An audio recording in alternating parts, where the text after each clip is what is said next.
And you're all very welcome to the Carton House Hotel here in Maynooth, and a great opportunity to meet two of the legends in the world of Gaelic games. Brian Cody, Kilkenny manager, a man who guided his county to 7 All-Ireland senior titles this decade, also an All-Ireland winning captain. And then we've Mickey Harte, Tyrone manager, former Tyrone player, and he's guided his county to 3 All-Ireland titles this decade. A remarkable achievement. We're delighted to have both Brian and Mickey with us. And Brian, can I begin by asking you the first question about the loss in 1999? We'll start, if you like, on a damper. Could you envisage, after that defeat by Cork in '99, that so much would happen and that you would achieve such phenomenal success in this decade? I suppose the loss of 1999, Brian, was a major blow to us really at the time. We felt, we were devastated obviously after it. My first year in charge of the team, and the team had lost in 1998 All-Ireland as well. So for the players, it was their second All-Ireland defeat in a row. And for myself, my first year of defeat. And the year had gone very well for us. We'd been playing well and we were in a position in that game. With probably 15, 16 minutes left in the game, we were probably 4 points up. It was a bad day, hard to get scores. And, if Cork had to get a goal and come back into it, you could say, right, the goal was a killer, but they didn't get a goal. They got point. And we just fizzled out of the game and they won the game by a point. And it was hard to take at the time. It certainly, it was it's great determination, a real steely determination, I think, following that defeat, to go ahead and try and make sure everything would be possibly done to come back as All-Ireland champions the following year. And tell me this, what did you learn about '99 then that you could put into practice in later years?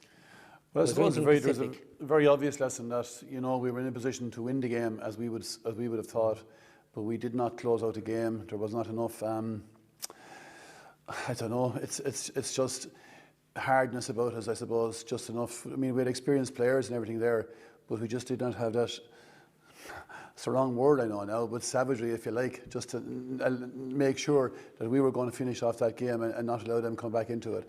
And I mean savagery in a sporting sense is a word I often use. It's true, it's the way it is, it's a physical game. And to just bring ourselves to it and just not allow them back into it. That steel was missing, I would say, for certain in 1999. But we did learn from it. And the following year, we did come back and win the All-Ireland final, certainly, and it did. And I would say for certain as well that, like I said, we have won 7 All-Ireland finals this decade. I would say if 1999 hadn't happened, if that defeat hadn't happened, we would not be sitting here with the amount of championships that we have now.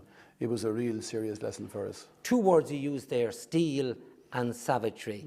People have often, critical in some respects, but more people say this is one of the great attributes of Kilkenny, that you're able to play on the edge within the rules, that there is that edge in the game. And some would say that to win at the highest level, you have to have that edge there. If you don't, and be able to play at that intensity, then you have no point and you have no bother playing in an All-Ireland final. I would agree with that completely. Some people don't always say that we play within the rules either. Some people have a different slant on it, which is completely untrue. But I mean, the edge is the ultimate place to be, no matter what you're doing in life. If you're there, you're giving absolutely everything, just complete commitment, complete intensity. You're leaving no option open to anybody else to come upon and claim what you have yourself. And we do that, and we would not want ever for ourselves to do anything else. And certainly, like I said, '99 was a stark lesson for us in that regard. Because I'd say if we had the experience or the steel then that we have at the moment, it's a game we shouldn't have lost. But at the time, Cork proved themselves to be the better team on the day, and I would always claim the better team always wins the game. Because it's on the day you have to be better, not in anybody else's mind on any other day. Well, obviously we're going to hear much more from you, Brian Cody, about coaching and about management and about success, and I suppose the disappointments in the course of your career, both as a player and as a manager. Mickey Harte, the man who guided Tyrone to 3 All-Ireland titles this decade. At the start of the decade, Tyrone, even though a county with a great tradition, no All-Ireland title. Really a phenomenal achievement. How do you assess it now as you reflect on it? Tyrone had been successful even in the 80s and in the 90s, relatively successful at minor and under 21.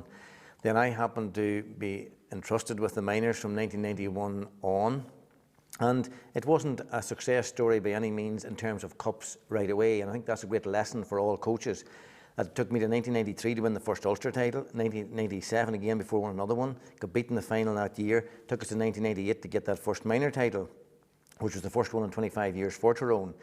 But what happened then was you had a group of players who came together. Also, of course, the tragedy of the loss of Paul McGear somehow galvanised them in a way, in an extra way that you never could have anticipated. And you know, that's what the hand that life dealt us.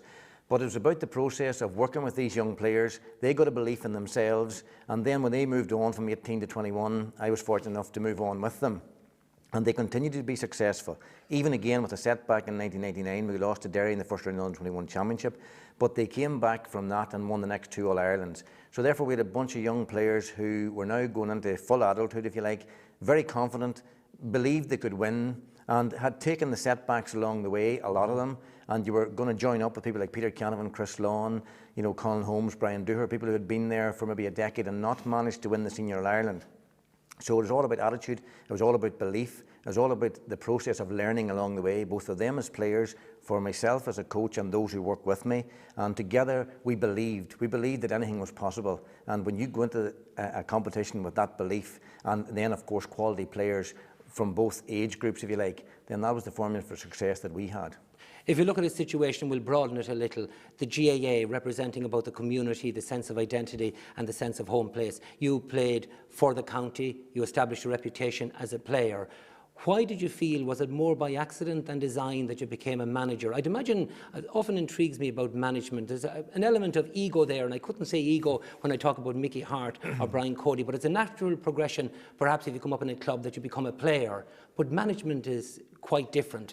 Did you always feel it within yourself that you had that capacity to be a manager? When you're playing, you think that playing is everything, and there's nothing like playing by all means. But when you move from playing to coaching or managing, it's a very different world. And it's not just about your own game anymore. It's about all of the people that you're in charge of. It's about their individuality, their uniqueness. It's about bringing out the best in each of them, not at the expense of the team ethos. And there's a whole lot of stuff in the mix there, and you have to learn to cope with that. And you learn by experience, you learn by your mistakes, and obviously you learn often by results as well. So it's the process of learning, and I think it's a great place to be when you approach it in the right way. And not, you talk about egos there, if you've got an ego, you won't last long as a manager, because it's not about that. And indeed, players with egos aren't good for a team either. So you have to help them to discover that they're special in their own way, but only special because they're part of a team. And when you get them thinking that way and bringing their own best practice to the team ethos, then you're in the business of in with a good chance of success. But you know the situation, you're kind of an outstanding player. Because you're an outstanding player doesn't necessarily mean that you can also cut it as a manager. What are the attributes that you see as a manager or a coach? Well, I think that's an important point that you make, because sometimes very good players don't necessarily make as good a managers, and players like myself who weren't that good can make decent managers. So I think it's about your whole attitude, your approach to the people you're dealing with. It's a very person-centred exercise, being a manager or a coach. And also, always remembering that there's more to learn all the time. You never get to the state where you say, I'm the expert, I've got it sussed, this is the formula for success, let's do it again and again. You'll come up short very quickly that way. So it's about accepting where you're at, that this is as good as you are at this point in time, but there's always new places to go if you have an open mind for learning, if you engage with the people that's in your charge and learn from them, as well as try and be a help to coach them. Looking at the Kilkenny team with this remarkable success, you could have a situation where you'd have prima donnas, people who feel themselves that they're invincible in some respects and they're a vital cog to the team, which they are, but some could get carried away with that success. If you're looking at a quality player like a Henry Shefflin, if you like, and all the other great players that you've coached down through this decade, we'll say the likes of DJ Carey, it's vitally important, I'm sure. Is that innate within the person, or is it vitally important for you to stamp your authority and to say that the team is everything? I suppose it's a mixture of both, really, Brian. Certainly I would see it as my duty to ensure that the team is the thing, really, and not even the team as we would always talk about. We would always talk about a panel. You know, everybody talks about team as if, but there's always subs on the bench, players maybe who never get a moment's action in championship matches, Sure. but they're a vital part of the whole setup. And training is what allows you to be successful, and they play a huge part in training. But certainly it's about the whole panel, and it's about, basically, I would always feel the respect within the whole group, and that everybody in the group is on an equal footing. Okay, you're the manager of the Kilkenny team. You've won 6 All-Ireland titles this decade, coming in to face Tipperary, your arch rivals. More than anything else, Brian Cody, you wanted to beat Tipperary in this final. They're near neighbours. They'll say it's an All-Ireland final, but it's certainly, I don't know whether it would diminish your success if you didn't beat Tipperary, and how could you diminish what you've achieved. So you're looking at coming in, people would say perhaps a subpar performances in some of the games coming in. Now you've prepared meticulously and assiduously. You've got your team ready for it. Do you know in advance of the game, we'll say at training particularly, that this team are, hitting the ground running, first touch in, the eye in, that the quality is there? Would you know that in advance of a match? You'd like to think you do, but it's not something that's always possible to know. It's not an exact science. It's not an exact science, no. Sometimes you would maybe have a feeling that maybe the week before the game things are looking terrific, you just wish the match was on now, we're ready to play. And that's an art, and that's where I would obviously be very much dependent on the expertise of Michael Dempsey and Martin Fogarty, and Rich and all the people involved with me. And they're very much involved in coaching. Hugely involved in every aspect of preparation. But what I would be absolutely certain of, and I give a blanket guarantee no matter what game we're going to approach, that we would always give an absolute commitment, and that everybody would go to play with total commitment all the time, and that our hunger, which people often talk about, our hunger would be a guarantee every single day. I would never have any doubt whatsoever about that.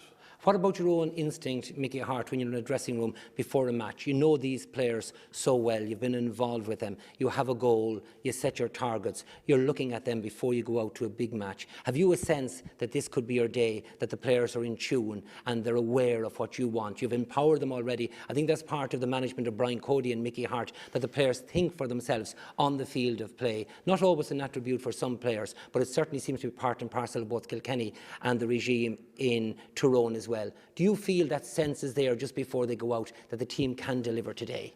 Yes, I agree with Brian here that, by and large, you can have a good sense of that. You can never be 100% sure of anything, because you never know what happens just between you seeing or thinking that way and the actual game. When it starts, things can change within 5 minutes, within 10 minutes. But you do get the sense of people are in the right place whenever your team is going well. You just get that sense of the preparation is there. I think that's a sense that comes with experience as well, that you've seen things happen before and you've reflected on days that it didn't work out. Sure. And you say, I should have known that, I should have noticed that, that there was this wee bit of a cavalier attitude here or there, that people weren't taking it seriously enough. Not that they meant to do it, but just maybe you as a manager, as a coach, you weren't on top of the game, you weren't actually demanding the best from them. You might have thought you were, but in essence, when you lose, there's nothing like to tell you what's going on. It's like a result. The result tells you whether you did everything right or not. Now, it doesn't mean that you didn't do everything wrong, but you didn't do enough right. When you lose a game, you have to reflect on that and say, if I had the chance to do it again, what would I do differently? And you've got to do that all the time. When you lose a game, as you say there, do you look at yourself very closely and say, did I as a manager tick the boxes? Was I assured and confident on the line? Did I realise what was happening? Did I make the correct substitutions? In other words, was I able to change the dynamic? Or do you look first and foremost at the players and say, he missed too many frees or he slipped in defence or whatever? No, absolutely not. I mean, we would always check ourselves first, us as a management team. We would say, look, we're in this together. We'll win together, we'll lose together. We're not going to say we'll take the entire blame, no way, because we'd never take the entire credit. We'd share it around. We'd look at what we did, and we have to examine what could we do better. Sure. And also you need to leave that before the players and ask them the same questions. If you had the chance to do this again, do you think you could have done anything differently? What about your preparation? What about decisions you made on the field? You need people to reflect on these things. So we'll take our share of the responsibility by all means, and sometimes we have to reflect on that and make a difference for the next game. But that's the way it is. It's the process of improvement, and sure. It's about reflection as much as anything else. And indeed, there's another very important thing for coaches. There's a lot of reflection possible in the days that you win as well, which sometimes you ignore because you let the result dictate. But when you win as well, you can make lots of mistakes, and you ought to be checking those as well. We're talking tonight about the elite, if you like, Mickey Harte, the marquee names. Coaching isn't about that. It's at ground level, and the youngsters with mixed ability and skills. It's about the club player. It's about the young club player. It's about how you as a coach interact with whoever is in front of you. It's about, again, recognising the qualities that exist within those young players, not just their sporting talent, but their qualities as people, and recognising the stages of development that your young players are at, not expecting too much of them, but working with them to help them be the best they can be. That's a very important part of the whole coaching ethos. So it's not just about getting, we all love to get results by all means, we all love to win things, but it shouldn't be the chief driving force. It should be helping people to improve their own standards. And funny enough, when you do that, you actually often get results as well. So it's about the process of helping the people in front of us do the best they can. Brian? On that point that he was making there about getting the best out of the younger generation, the young players, because you're not always dealing with, if you like, the Henry Shefflins of this world or the quality players.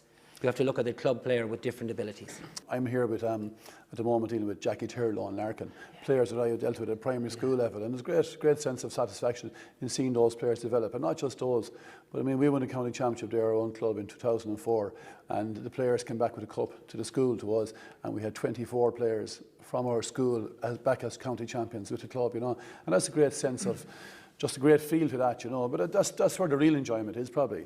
And I just think they are the absolute heroes in the GAA, the people who look after the young kids, the young children, and give them the opportunity to play the game, to enjoy the game. And I think there's a huge onus on every one of us involved in the GAA that we give the next generation the opportunity to get the great sense of enjoyment and achievement that all of us have got from being able to play the game, because that's just what it's all about really. And it's a game that is just so special. Just taking up the point from Brian is making there, is that a problem for coaches, you know, that there's this win at all costs in society nowadays? It's almost permeated right down to the young generation, and you take youngsters, and shouldn't it always be about enjoyment in some respects? Okay, you can win the medals, that's the goal achieved or whatever, but isn't it vitally important, because sometimes you can see coaches or managers on the lines with youngsters and roaring and shouting instructions at them and confusing it, and in many ways you can confuse the youngsters as well, Mickey.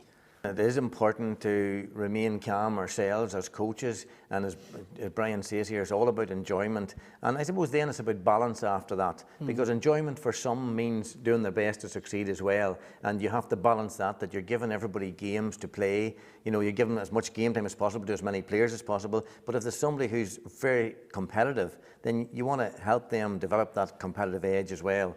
So it's a bit of a balance of helping those who want to go on as far as they can, not at the expense of counting others out of the game, but, you know, try and get that sense for everybody that they're achieving something, that they're enjoying what they're doing. And what about the process of coaching, you know, the preparation and the planning?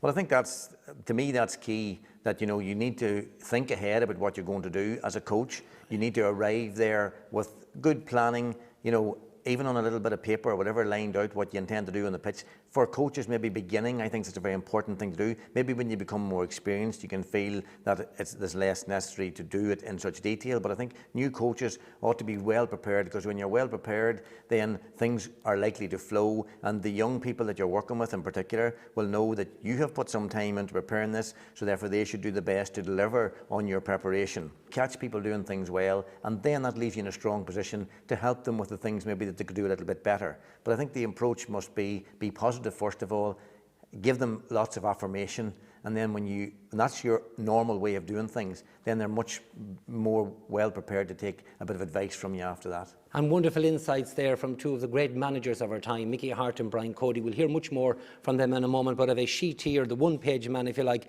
and we have a question from the audience there. Niall Naughton, footballer from Maynooth. What's your question, Niall? Both Kilkenny and Tyrone have had huge success the last 10 years. How will Kildare follow in their footprints and bring all Ireland titles in both hurling and football? Mickey, you can take that up. I don't want to give you advice like that. You nearly did it this year already. So, no, I think that Kildare is a very strong football county anyway, have been traditionally, and I mean, probably were at higher levels than Tyrone were some time ago. So I think, again, let's go back to that word process. It's a process of working at a young level where you work with young people, and that's done in the clubs, it's done in the schools. You have to create this environment of self-belief, if you like. And when you do that in enough places, when you do it at school level, do it at club level, where you get young people who believe in what they're capable of, and enough of them come forward, then you're laying the ground rules, I suppose, for people to develop that at county level. So therefore, I think underage success, inverted commas, which I say is progress, not necessarily cups, where you have teams at underage who make a bit of progress, get a chance to play a couple of championship matches or whatever, maybe reach a Leinster semi-final or a final. That's beginning to build that belief into those young players. When you get a few teams coming to do that, back to back or whatever, then taking it through to the next stage of 21s, I think that's the process that's important, bringing it through to 21s. And Kildare were obviously very successful on 21 recently there as well. I think it was an All-Ireland final they were in. So they've proven that they have young quality players. So it's about just building on that and then bringing that into the adult or senior squad. I think you're very fortunate as well. You've got Kieran McGeady there at the minute, who has got the experience of being successful, who's a totally dedicated athlete himself, and he seems to be bringing that same dedication to his management style. And I think you're in a good place, and we need to be looking out for you in the not too distant future. Was it easier for you, Brian Cody, because a great tradition was there? You'd won so many All-Irelands, you yourself an All-Ireland winning captain when you're taking over the teams, or there was a few setbacks. Did that change you, saying to yourself, things will have to change in Kilkenny as well? We'll have to change the template, and what worked in the past in the 80s may not necessarily work in this decade. I think, Brian, players very much dictate templates and methods of play. You know, I don't go in with a certain sense of the way I want the game to be played. You know, there are many people out there who mourn maybe the lack now of ground hurling or overhead striking or whatever it is. I don't have any concept of how the game should be played in my head. But when I see the players that are available to me and the qualities they have and the strengths that they have and how best we can let them play to their strengths, then I think that's the best way to go about it. You know, you could have a very big physical team, maybe half forwards who could terrific at catching the ball out of the sky for a while, which we did have. And then maybe some of those players are gone. You have a different type of player coming in, and you react and you respond to whatever's in front of you. And you know, players dictate tactics, I believe, very, very much. Especially in hurling. You know, it's hurling and football. They're different games. You can't just go out and say, right, we have this. This is the way we play the game. End of story. You let the players, and you give the players.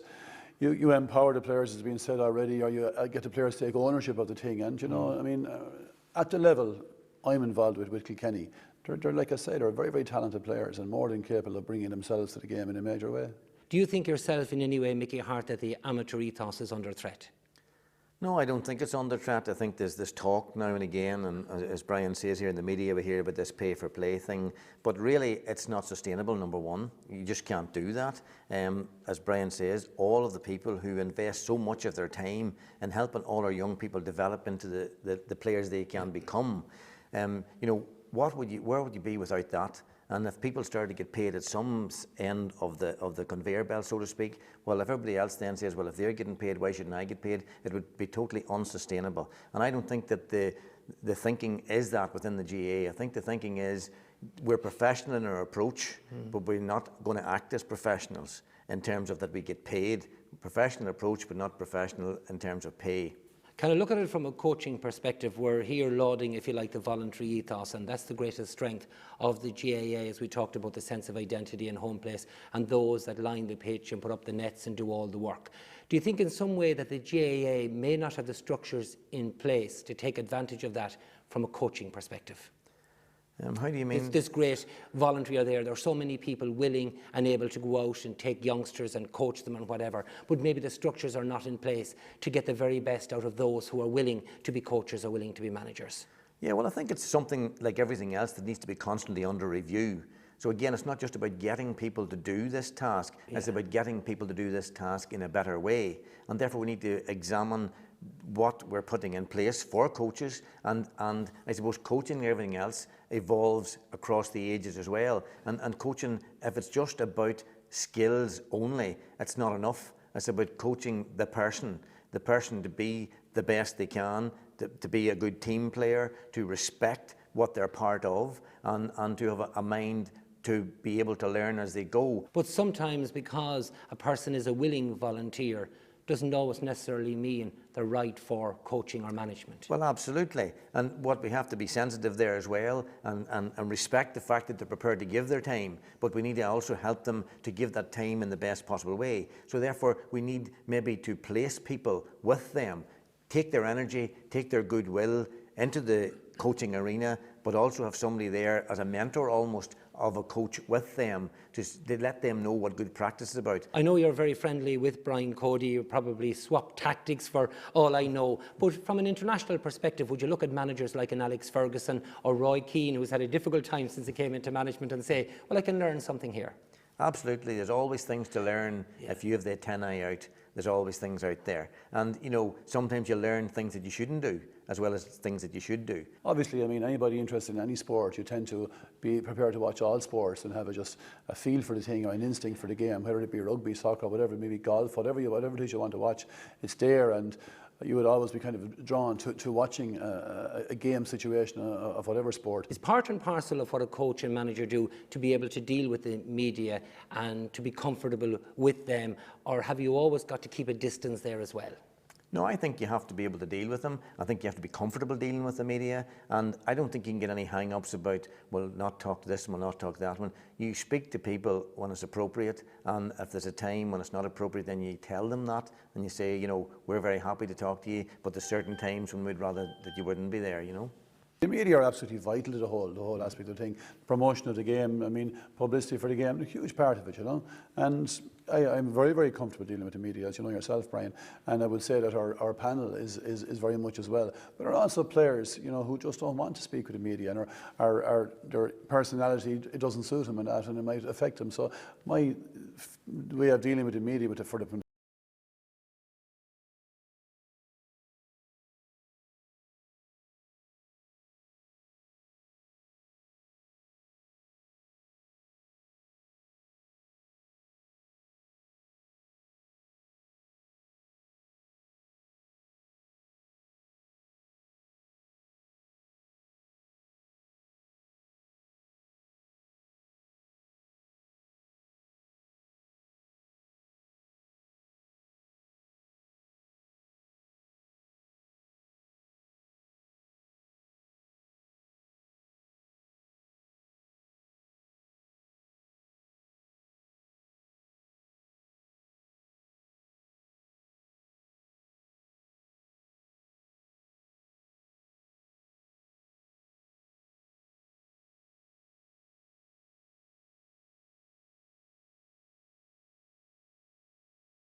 GAA to almost all people.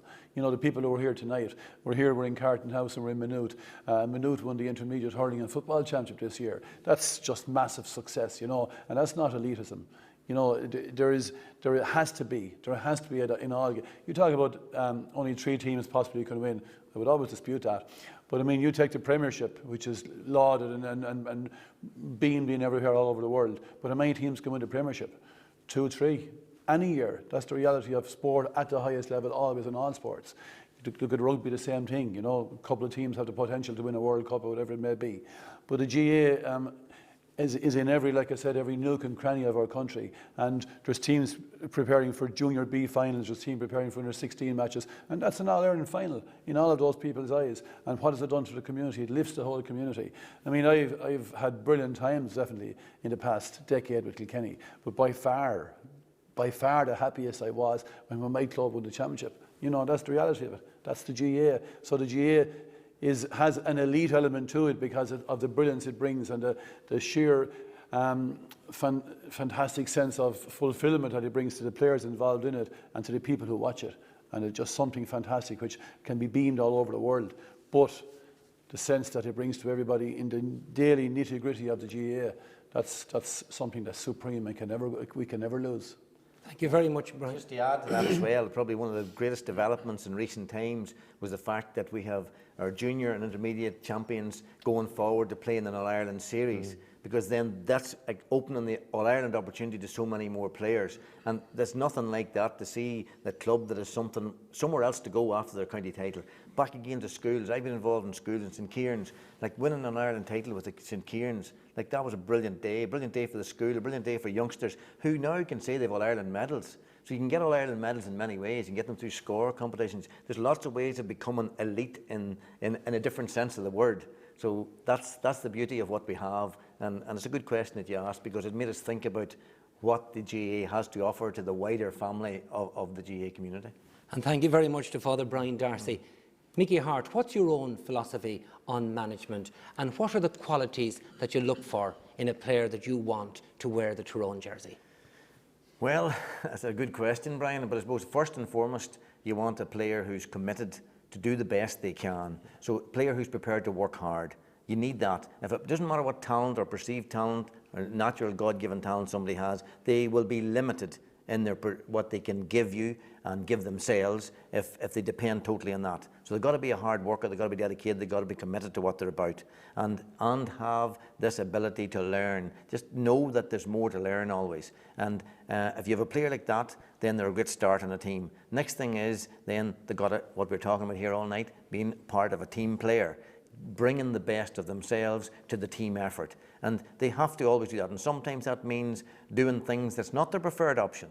Sometimes players like moving to certain places. They might have this name coming up through the underage. I'm always a half back, or I'm always a half forward, I'm always a midfielder. And if they get stuck in that mindset, then they're limiting their potential. So you've got to get players who are prepared to open their mind to new possibilities. And then it's the whole process again of engaging with that player, helping them to deliver the best of themselves. And ultimately, if you have a player who's hard-working and committed, anything's possible in the context where they find themselves. And when you have enough people and that way of thinking, then they'll bring themselves to the best possible places.